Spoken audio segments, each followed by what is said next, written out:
নমস্কার।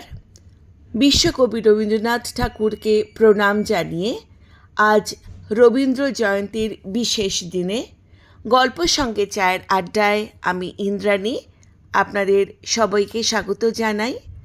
কবি প্রণাম জানিয়ে আজকে রবীন্দ্রনাথ ঠাকুরের ছুটি গল্পটি আপনাদের পড়ে শোনাব। শুরু করছি আজকের গল্প রবীন্দ্রনাথ ঠাকুরের ছুটি।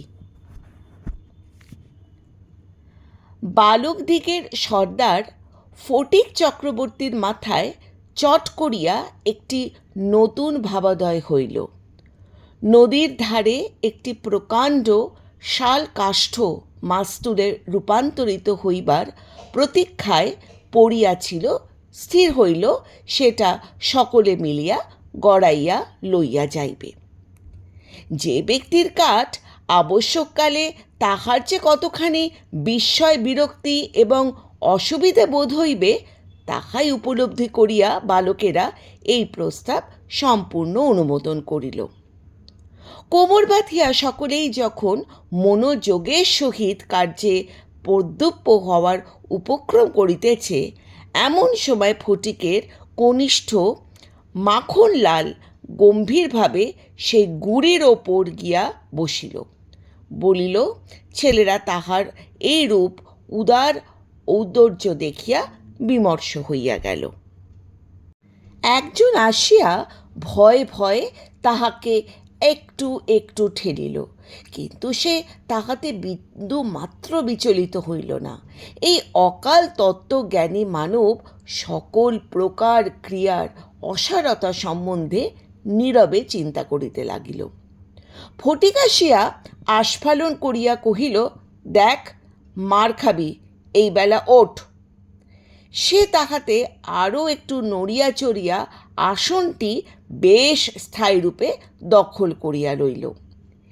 এইরূপ স্থলে সাধারণদের নিকট রাজ সম্মান রক্ষা করিতে চাইলে অবাধ্য ভ্রাতার গণ্ডদেশে অনতি বিলম্বে এক চর কষাইয়া দেওয়া ফটিকের কর্তব্য ছিল। সাহস হইল না, কিন্তু এমন একটি ভাব ধারণ করিল যেন ইচ্ছা করিলেই এক্ষুনি উহাকে রীতিমতো শাসন করিয়া দিতে পারে, কিন্তু করিল না, কারণ পূর্বাপেক্ষা আর একটু ভালো খেলা মাথায় উদয় হইয়াছে, তাহাতে আর একটু বেশি মজা আছে। প্রস্তাব করিল, মাখনকে শুদ্ধ ওই কাঠ গড়াইতে আরম্ভ করা হোক। মাখন মনে করিল ইহাতে তাহার গৌরব আছে, কিন্তু অন্যান্য পার্থিব গৌরবের ন্যায় ইহার আনুষঙ্গিক যে বিপদের সম্ভাবনাও আছে তাহার কিংবা আর কাহারও মনে উদয় হয় নাই। ছেলেরা কোমর বাঁধিয়া ঠেলিতে আরম্ভ করিল। মারো হেলা, মারো ঠেলা, হেইয়ো, সাবাস জোয়ান, হেইয়ো। গুড়ি এক পাক ঘুরিতে না ঘুরিতেই মাখন তাহার গাম্ভীর্য, গৌরব এবং তত্ত্বজ্ঞান সমেত ভূমিসাৎ হইয়া গেল। খেলার আরম্ভেই এইরূপ আশাতীত ফল লাভ করিয়া অন্যান্য বালকেরা বিশেষ হৃষ্ট হইয়া উঠিল, কিন্তু ফটিক কিছু শশব্যস্ত হইল। মাখন তৎক্ষণাৎ ভূমিশয্যা ছাড়িয়া ফটিকের ওপর গিয়া পড়িল, একেবারে অন্ধভারে মারিতে আরম্ভ করিল, আর নাকে মুখে আঁচড় কাটিয়া কাঁদিতে কাঁদিতে গৃহাভিমুখে গমন করিল। খেলা ভাঙিয়া গেল। ফটিক গোটাকৃতক কাশ উৎপটন করিয়া লইয়া একটি অর্ধনিমগ্ন নৌকায় গোলইয়ের ওপর চড়িয়া বসিয়া চুপচাপ করিয়া কাশের গোড়া চিবাইতে লাগিল। এমন সময় একটি বিদেশি নৌকো ঘাটে আসিয়া লাগিল। একটি অর্ধবয়সী ভদ্রলোক কাঁচা গোঁফ আর পাকা চুল লইয়া বাহির হইয়া আসিলেন। বালকেরা জিজ্ঞাসা করিলেন, চক্রবর্তীর বাড়ি কোথায়? বালক ভাঁটা চিবাইতে চিবাইতে কহিল, ওই হোতা, কিন্তু কোন দিকে যে নির্দেশ করিল কাহারও বুঝিবার সাধ্য হইল না। ভদ্রলোক আবার জিজ্ঞাসা করিলেন, কোথা? সে বলিল, জানি নে, বলিয়া পূর্ববৎ তৃণমূল হইতে রসগ্রহণ প্রবৃত্ত হইল। বাবুটি তখন অন্য লোকের সাহায্য অবলম্বন করিয়া চক্রবর্তীদের গৃহে সন্ধানে চলিলেন। অবিলম্বে বাঘা বাগ দিয়ে আসিয়া কহিল, ফটিক দাদা, মা ডাকছে। ফটিক কহিল, যাব না। বাঘা তাকে বলপূর্বক আর কোলা করিয়া তুলিয়া লইয়া গেল। ফটিক নিষ্ফলন আক্রোশে হাত পা ছুড়িতে লাগিল।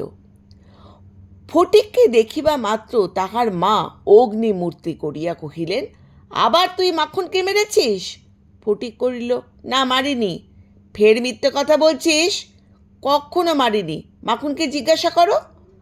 মাখনকে প্রশ্ন করাতে মাখন তার পূর্ব নালিশের সমর্থন করিয়া বলিল, হ্যাঁ, মেরেছে। তখন আর ফটিকে সহ্য হইল না। দ্রুত গিয়া মাখনকে এক সশব্দে চর কষিয়া দিয়া কহিল, ফের মিথ্যে কথা। মা মাখনের পক্ষ হইয়া স্ফটিককে সবেগে নাড়া দিয়া তাহার হৃষ্ট দুটো তিনটে প্রবল চাপাঘাট করিলেন। ফটিকের মাকে ঠেলা দিল। মা চিৎকার করে কহিলেন, তুই আমার গায়ে হাত তুলিস? এমন সময় সেই কাঁচা পাকা লোকটি ঘরের মধ্যে ঢুকলেন। কি হচ্ছে তোমাদের? ফটিকের মা বিস্ময়ে আনন্দে অভিভূত হইয়া কহিলেন, ও মা, এ যে দাদা, তুমি কবে এলে? বলিয়া গড় করিয়া প্রণাম করিলেন। বহুদিন হইল দাদা পশ্চিম কাজে করিতে গিয়েছিলেন। ইহা মধ্যে ফটিকের মার 2 সন্তান হইয়াছে, তাহারা অনেকটা বাড়িয়া উঠিয়াছে। তাহার স্বামীর মৃত্যু হইয়াছে, কিন্তু একবারও দাদা সাক্ষাৎ পায় নাই। আজ বহুকাল পরে দেশে ফিরিয়া আসিয়া বিশ্বম্ভরবাবু তাহার ভগিনীকে দেখিতে আসিলেন। কিছুদিন খুব সমারোহ গেল। অবশেষে বিদায় লইবার 2-1 দিন পূর্বে বিশ্বম্ভরবাবু তার ভগিনীকে ছেলেদের পড়াশুনো এবং মানসিক উন্নতি সম্বন্ধে প্রশ্ন করিলেন। উত্তরে স্ফটিকের অবাধ্য উচ্ছৃঙ্খলতা, পাঠে অমনোযোগিতা এবং মাখনের সুশান্ত সৃষ্টিশীলতা ও বিদ্যানুরাগের বিবরণ শুনিলেন। তাহার ভগিনী কহিলেন, ফটিক আমার হাড় জ্বালাতন করিতেছে। শুনিয়া বিশ্বম্ভর প্রস্তাব করিলেন তিনি স্ফটিককে কলিকাতায় লইয়া গিয়া নিজের কাছে রাখিয়া শিক্ষা দিবেন। বিধবা এই প্রস্তাবে সহজেই রাজি হইলেন। স্ফটিকে জিজ্ঞাসা করিলেন, কেমন রে ফটিক, মামার সঙ্গে কলকাতায় যাবি? ফটিক লাফাইয়া উঠিল, বলিল, যাব। যদিও ফটিককে বিদায় করিতে তার মায়ের আপত্তি ছিল না, কারণ তার মনে সর্বদাই আশঙ্কা ছিল কোন দিন যে মাখনকে জলেই ফেলে দেয়, কি মাথায় ফাটায়, কি এক দুর্ঘটনা ঘটায়। তথাপি ফটিকের বিদায় গ্রহণের জন্য এতদৃশ আগ্রহ দেখিয়া তিনি ঈষৎ ক্ষুণ্ণ হইলেন। কবে যাবে, কবে যাবে করিয়া ফটিক তার মামাকে অস্থির করিয়া তুলিল। উৎসাহে তার রাত্রে নিদ্রাই হয় না। অবশেষে যাত্রাকালে আনন্দের ঔদার্যবশত তাহার ছিপ, ঘুঁটি, লাটাই সমস্ত মাখনকে পুত্র পৌত্রাদি ক্রমে ভোগ দখল করিবার পুরা অধিকার দিয়া গেল। কলকাতায় মামার বাড়ি পৌঁছিয়া প্রথমত মামির সঙ্গে আলাপ হলো। মামি এই অনাবশ্যক পরিবার বৃদ্ধিতে মনে মনে যে বিশেষ সন্তুষ্ট হইয়াছিলেন তাহা বলিতে পারি না। তাহার নিজের 3টি ছেলে লইয়া তিনি নিজের নিয়মে ঘরকন্যা পাতিয়া বসে আছেন। ইহার মধ্যে সহসা একটি 13 বৎসরের অপরিচিত অশীতি পাড়াগাঁয়ের ছেলে ছাড়িয়া দিলে কিরূপ একটা বিপদের সম্ভাবনা উপস্থিত হয় সেটা বোঝা গেল। বিশ্বম্ভরের এত বয়স হইল, তবু কিছুমাত্র যদি তার জ্ঞানকাণ্ড থাকে। বিশেষত 13-14 বৎসরের ছেলের মতন পৃথিবীতে এমন বালাই আর নাই। শোভাও নাই, কোনো কাজেও লাগে না, স্নেহ উদ্রেক করে না, তার সঙ্গ সুখও বিশেষ প্রার্থনীয় নহে। তার মুখে আধো আধো কথা ন্যাকামি, পাকা কথাও জ্যাঠামি, আর কথা মাত্রই প্রজ্ঞলতা। হঠাৎ কাপড় চোপড়ের পরিমাণ রক্ষা না করিয়া বেমানান রূপে বাড়িয়া ওঠে। লোকে সেই তাহার একটি কুশ্রী স্পর্ধারূপ জ্ঞান করে। তাহার শৈশবের লালিত্য কণ্ঠস্বরের মিষ্টতা সহসা মানিয়া চলে। লোকে সেজন্য তাহাকে মনে মনে অপরাধ না দিয়া থাকিতে পারে না। শৈশব এবং যৌবনের অনেক দোষ মাপ করা যায়, কিন্তু এই সময় কোনো স্বাভাবিক অনিবার্য ত্রুটি যেন অসহ্য বোধ হয়। সেও সর্বদা মনে মনে বুঝতে পারে পৃথিবীর কোথাও সে ঠিক খাপ খাইতেছে না। এইরূপ আপন অস্তিত্ব সম্বন্ধে সর্বদা লজ্জিত ও ক্ষমাপ্রার্থী হইয়া থাকে। অথচ এই বয়সেই স্নেহের জন্য কিঞ্চিত অতিরিক্ত কাতরতা মনে জন্মায়। এই সময় যদি সে কোনো সহৃদয় ব্যক্তির নিকট হইতে স্নেহ কিংবা সখ্য লাভ করিতে পারে, তবে তাহার নিকট আত্মবিকৃত হইয়া থাকে, কিন্তু তাহাকে স্নেহ করিতে কেহ সাহস করে না, কারণ সেটা সাধারণে প্রশ্রয় পড়িয়া মনে করে। সুতরাং তাহার চেহারা এবং ভাবখানা অনেকটা প্রভুহীন পথের কুকুরের মতন হইয়া যায়। অতএব এমন অবস্থায় মাতৃভবন ছাড়া আর কোনো অপরিচিত স্থান বালকের পক্ষে নরক। চারিদিকের স্নেহশূন্য বিরাগ তাহাকে পদে পদে কাঁটার মতন বিধে। এই বয়সে সাধারণত নারী জাতিকে কোনো এক শ্রেষ্ঠ স্বর্গ লোকের দুর্লভ জীব বলিয়া মনে ধারণা হইতে আরম্ভ হয়। অতএব তাহার নিকট হইতে উপেক্ষা অত্যন্ত দুঃসহ বোধ হয়। মামির স্নেহহীন চোখে সে যে একটি দুর্গ্রহের মতন প্রতিভাত হইয়াছে, এইটি স্ফটিকে সবচেয়ে বাজিত। মামি যদি দৈবাৎ তাকে কোনো একটি কাজ করিতে বলিতেন, তাহা হইলে সে মনের আনন্দে যতটা আবশ্যক তার থেকে বেশি কাজ করিয়া ফেলিত। অবশেষে মামি যখন তাহার ওপর উৎসাহ দমন করিয়া বলেছেন, ঢের হয়েছে, ঢের হয়েছে, তাতে ওকে আর তোমায় হাত দিতে হবে না, এখন তুমি নিজের কাজে মন দাওগে, একটু পরকে যাও, তখন তাহার মানসিক উন্নতির প্রতি মামির এতটা যত্ন বাহুল্য তাহার অত্যন্ত নিষ্ঠুর অবিচার বলিয়া মনে হইত। ঘরের মধ্যে এইরূপ অনাদর ইহার পর আবার হাফ ছাড়িবার জায়গা ছিল না। দেয়ালের মধ্যে আটকা পড়িয়া কেবলই তার সেই গ্রামের কথা মনে পড়িত।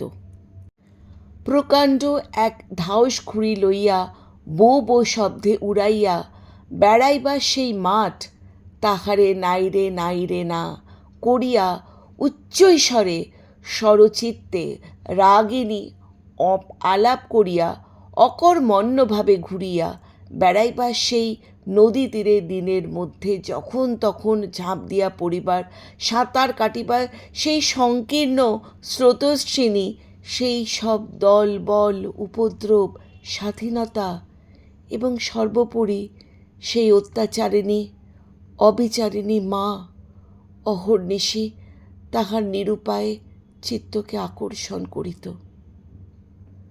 জন্তুর মতন এক প্রকার অবুঝ ভালোবাসা, কেবল একটা কাছে যাইবার অন্ধ ইচ্ছা, কেবল একটানা দেখিয়া অব্যক্ত ব্যাকুলতা, গোধূসী সময় মাতৃহীন বৎসরের মতন কেবল একটা আন্তরিক মা মা ক্রন্দন, সেই লজ্জিত শঙ্কিত শীর্ণ দীর্ঘ অসুন্দর বালকের অন্তরে কেবলই আলোড়িত হইল। স্কুলে এত বড় নির্বোধ এবং অমনোযোগী বালক আর ছিল না। একটা কথা জিজ্ঞাসা করিলে সে হাঁ করিয়া চাহিয়া থাকিত। মাস্টার যখন মার আরম্ভ করিত, তখন ভাব ও কান্ত গর্ধবের মতন নীরবে সহ্য করিত। ছেলেদের যখন খেলিবার ছুটি হইত, তখন জানলার কাছে দাঁড়াইয়া দূরের বাড়িগুলো ছাদ নিরীক্ষণ করিত। যখন সেই দ্বিপ্রহরে রৌদ্রে কোনো না কোনো একটি ছাদে দুটি একটি ছেলে মেয়ে কিছু একটা খেলার ছলে ক্ষণিকের জন্য দেখা দিত, তখন তার চিত্ত অধীর হইয়া উঠিত। একদিন অনেক প্রতিজ্ঞা করিয়া অনেক সাহসে মামাকে জিজ্ঞাসা করিলেন, মামা, মার কাছে কবে যাব? মামা বলিলেন, স্কুলের ছুটি হোক। কার্তিক মাসে পুজোর ছুটি, সে এখনো ঢের দেরি। একদিন ফটিক তার স্কুলের বই হারাইয়া ফেলিল। একে তো সহজেই পড়া তৈরি হয় না, তার উপর বই হারাইবার একেবারে নাচার হইয়া পড়িল। মাস্টার প্রতিদিন তাহাকে অত্যন্ত মারধর আপ্যায়ন করিতে আরম্ভ করিলেন। স্কুলে তাহার এমন অবস্থা হইল যে তার মামাতো ভাইরা তাহার সহিত সম্বন্ধ স্বীকার করিতে লজ্জাবোধ করিত। ইহার কোনো অপমানে তাহারা অন্যান্য বালকের চেয়েও যেন বলপূর্বক বেশি করিয়া আমোদ প্রকাশ করিত।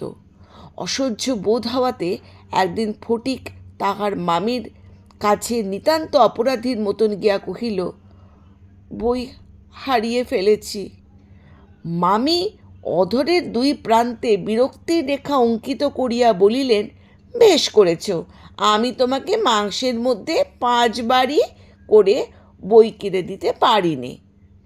স্ফটিক আর কিছু না বলিয়া চলিয়া আসিল। সে যে পরের পয়সা নষ্ট করিতেছে এই মনে করিয়া তার মায়ের ওপর অত্যন্ত অভিমান উপস্থিত হইল। নিজের হীনতা আর দৈন্যকে তাহার মাটির সহিত মিশাইয়া ফেলিল।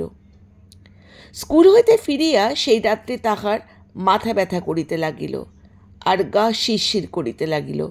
বুঝিতে পারিল তাহার জ্বর আসিতেছে। বুঝিতে পারিল ব্যামো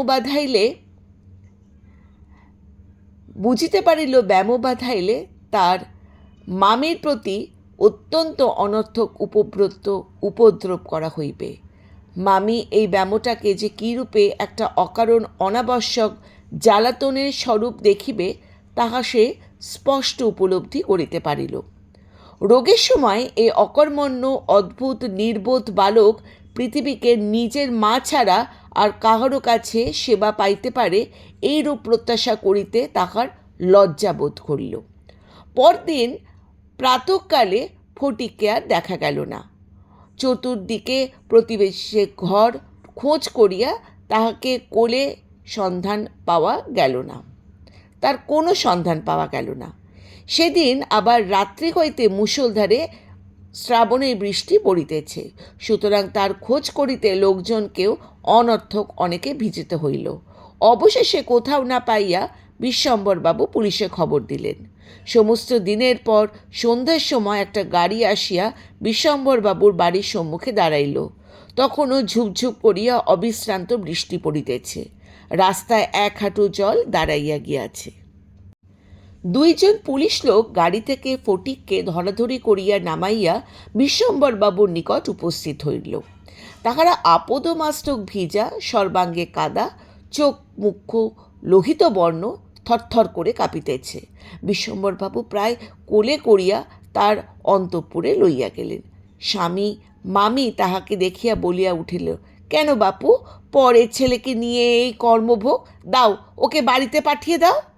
বাস্তবিক সমস্ত দিন দুশ্চিন্তায় তার ভালোরূপ আহারাদিও হয়নি, আর নিজের ছেলেদের সহিত নাহত অনেক খিটখিট করিতেছেন। ফটিক কাঁদিয়া কহিল, আমি মার কাছে যাচ্ছিলুম, আমাকে ফিরিয়ে এনেছে। বালকের জ্বর অত্যন্ত বাড়িয়া উঠিল, সমস্ত রাত্রি প্রলাপ করিতে লাগিল। বিশ্বম্বরবাবু চিকিৎসককে লইয়া আসিলেন। ফটিক তার রক্তবর্ণ চক্ষু একবার উন্মোলিত করিয়া কৃত কাঠের দিকে হতবুদ্ধিভাবে তাকাইয়া কহিল, মামা, আমার ছুটি হয়েছে কি? বিশ্বম্বরবাবু রুমালে চোখ মুছিয়া সস্নেহে ফটিকের শীর্ণ তপ্ত হাতখানি হাতের ওপর তুলিয়া লইয়া তাহার কাছে আসিয়া বসিলেন। ফটিক আবার বিড়বিড় করিতে করিতে বলিতে লাগিল, মা, আমাকে মারিস নে মা, সত্যি বলছি, আমি কোনো দোষ করিনি। পরের দিনের বেলায় কিছুক্ষণের জন্য সচেতন হইয়া ফটিক কাহার প্রত্যাশায় ফ্যাল করিয়া ঘরের চারিদিকে তাকিল। নিরাশ হইয়া আবার নীরবে দেয়ালের দিকে মুখ করিয়া পাশ ফিরিয়া শুইল। বিশ্বম্বর বাবু তার মনের ভাব বুঝিয়া তার কানের কাছে মুখ নত করিয়া মৃদুস্বরে বলিলেন, ফটিক, তোর মাকে আনতে পাঠিয়েছি। তাহার পরদিনও কাটিয়া গেল। ডাক্তার চিন্তিত বিমর্ষ মুখে জানাইলেন, অবস্থা বড়ই খারাপ। বিশ্বম্বরবাবু স্তিমিত প্রদীপ ও রোকশয্যার বসিয়া প্রতি মুহূর্তেই ফটিকের মাতার জন্য প্রতীক্ষা করিতে লাগিলেন। ফটিক খালাসিদের মতন সুর করিয়া কাঁদিতে বলিতে লাগিল, একবাও এলে না, দোবাও মেলে না। কলকাতায় আসিবার সময় কতগুলো রাস্তার সীমায় আসিতে হইয়াছে। খালাসিদা কাছে ফেলিয়া সুর করিয়া জল মাপিত। ফটিক প্রলাপে তাহাদেরই অনুকরণে করুণ স্বরে জল মাপিতেছে এবং অকুল সমুদ্রে যাত্রা করিতেছে। বালক বসি ফেলিয়া কাহারও তাহার তল পাইতেছে না। এমন সময় ফটিকের মতন ঝড়ের মতন ঘরে প্রবেশ করিয়াই উচ্চ কলরবে শোক করিতে লাগিল। বিশ্বম্বর বাবু বহু কষ্টে তাহার শোকাচ্ছল নিবৃত্ত করিলেন। তিনি ফটিকের খালাসির মতন সুর করিয়া বললেন। এইদিকে বিশ্বম্বর বাবু বহু কষ্টে তার শোকাচ্ছ্বাস নিবৃত্ত করিয়া তিনি শয্যার ওপর আছড়ে করিয়া উচ্চস্বরে বললেন, ফটিক সোনা মানিক আমার। ফটিক যেন অতি সহজেই আবার উত্তর দিল, হ্যাঁ। মা আবার বললেন, ওরে ফটিক, বাপধন রে। ফটিক আস্তে আস্তে পাশ ফিরিয়া কাহকেও রক্ষা না করিয়া মৃদস্বরে কহিল, মা, এখন আমার ছুটি হয়েছে মা, এখন আমি বাড়ি যাচ্ছি।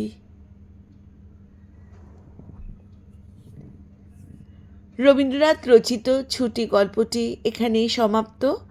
আপনাদের কেমন লাগলো আপনারা নিশ্চয়ই জানাবেন। যদি আপনাদের ভালো লেগে থাকে তাহলে দয়া করে চ্যানেলটিকে সাবস্ক্রাইব করে আপনাদের অমূল্য মতামত জানাবেন এবং আপনারা আমার চ্যানেলটির সঙ্গে থাকলে এরকম নিত্য নতুন বহু ধরনের বহু স্বাদের গল্প শুনতে পারবেন। ধন্যবাদ।